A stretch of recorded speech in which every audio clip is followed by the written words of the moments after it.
ಸುಮಾರು ಒಂದು ತಿಂಗಳಿಗಿಂತ ಮೇಲ್ಪಟ್ಟು ಸ್ವಪ್ರತಿಷ್ಠೆಗೋಸ್ಕರವಾಗಿ ಯುದ್ಧ ಮಾಡ್ತಾ ಇದ್ದಾರೆ. ಇದರಿಂದ ಇಡೀ ಪ್ರಪಂಚಕ್ಕೆ ಹಾನಿಯಾಗಿದೆ.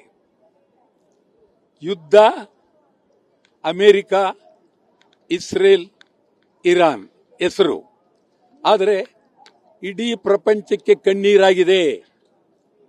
ಅಲ್ಲಿ ಬಾಂಬುಗಳ ಸುರಿಮಳೆ, ಇಲ್ಲಿ ಕಣ್ಣೀರಿನ ಮಳೆ ಭಾರತಕ್ಕೂ ತಗಲಿದೆ, ವಿಶ್ವದ ಎಲ್ಲಾ ದೇಶಗಳಿಗೂ ತಗಲಿದೆ.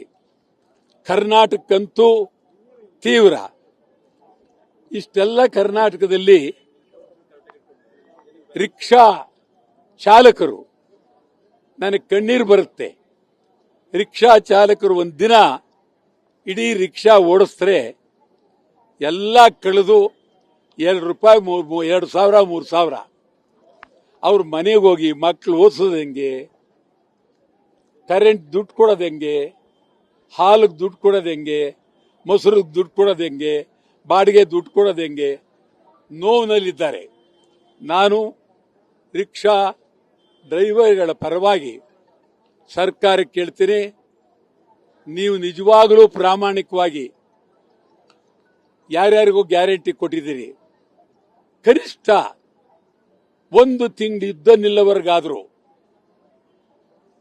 ರಿಕ್ಷಾ ಡ್ರೈವರ್ಗಳಿಗೆ ಕನಿಷ್ಠ ಒಂದು ತಿಂಗಳಿಗೆ ಅದು ಮುಗಿಯೋವರೆಗೂ ₹10,000 ಕ್ಯಾಶ್ ಕೊಡಿ, ಇಲ್ಲ LPG ಕೊಡಿ. ಅವರಿಗೆ ಯಾವುದೂ ಕೊಡದೆ ನೀವು ದಾವಣಗೆರೆ, ಬಾಗಲಕೋಟೆಯಲ್ಲಿ ಓಡಾಡ್ತಾ ಇದ್ರೆ ಕೇಳೋರು ಯಾರು? ಯಾರು ಕೇಳೋರು? ನೀವು ಅಲ್ಲಿ ನಿಮ್ಮ ಕಣ್ಣು ಬೀಳ್ತಲೇ ಇಲ್ವೇ? ಸಿದ್ದರಾಮಯ್ಯನವರೇ, ನಿಮ್ಮ ಬಗ್ಗೆ ನನಗೆ ಬಹಳ ಗೌರವ ಇದೆ. ಇವತ್ತು ನೀವು ತೆಗೆದುಕೊಂಡ್ರೆ ನಿಲುವು ಬರೀ ನೀವು ದಾವಣಗೆರೆಯಲ್ಲಿ ಗೆದ್ದರಾಗೋಯ್ತಾ, ಬಾಗಲಕೋಟೆಯಲ್ಲಿ ಗೆದ್ದರಾಗೋಯ್ತಾ? ಇಲ್ಲಿ ನಿಮ್ಗೆ ಹೇಳೋದಾದ್ರೆ ರಿಕ್ಷಾದ ಚಾಲಕರು ಸಾಯ್ತಾ ಇದ್ದಾರೆ, ಕಣ್ಣೀರಿಡ್ತಾ ಇದ್ದಾರೆ, ಹೊಟ್ಟೆಗಿಲ್ಲ, ಬಾಡಿಗೆ ಕಟ್ಟಕ್ಕಾಗ್ತಿಲ್ಲ. ಈ ನೋವಿದೆ, ಇದು ಹೋಗ್ಲೇಬೇಕು. ನಾನು ತಮ್ಗೆ ಹೇಳ್ತೀನಿ, ಭಾನುವಾರದ ಒಳಗಾಗಿ ಈ ಒಂದು ರಿಕ್ಷಾ ಡ್ರೈವರ್ಗಳ ಚಿಂತನೆ ಈಡೇರದಿದ್ರೆ ನಾವು ಬೀದಿಗಿಳಿತೀವಿ. ಭಾರಿ ಹೋರಾಟ ರಿಕ್ಷಾಗಳ ಪರವಾಗಿ ನಾವು ಮಾಡ್ತೇವೆ. ಯುದ್ಧ ನಿಲ್ಲೇಬೇಕು. ಯಾರಿಗಾಗಿ ಯುದ್ಧ ಬೇಕಾಗಿಲ್ಲ. ಮಹಾತ್ಮ ಗಾಂಧೀಜಿಯವರ ದೇಶ ಇದು, ನಮ್ಮದು ಕರ್ನಾಟಕ ದೇಶದಲ್ಲಿದೆ.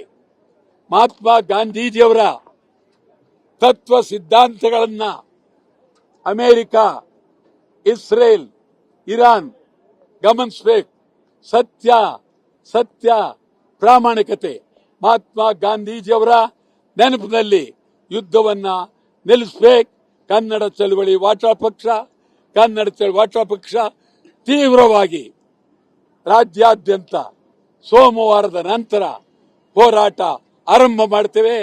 ತೀವ್ರವಾಗಿ ಎಲ್ಲ ರಿಕ್ಷಾ ಡ್ರೈವರ್ಗಳು, ರಿಕ್ಷಾಗಳು ರೆಡಿಯಾಗಿ ನಾನು ಬೀದಿಗಿಳಿತೀನಿ. ನಿಮ್ಮ ಪರವಾಗಿ ಹೋರಾಟ.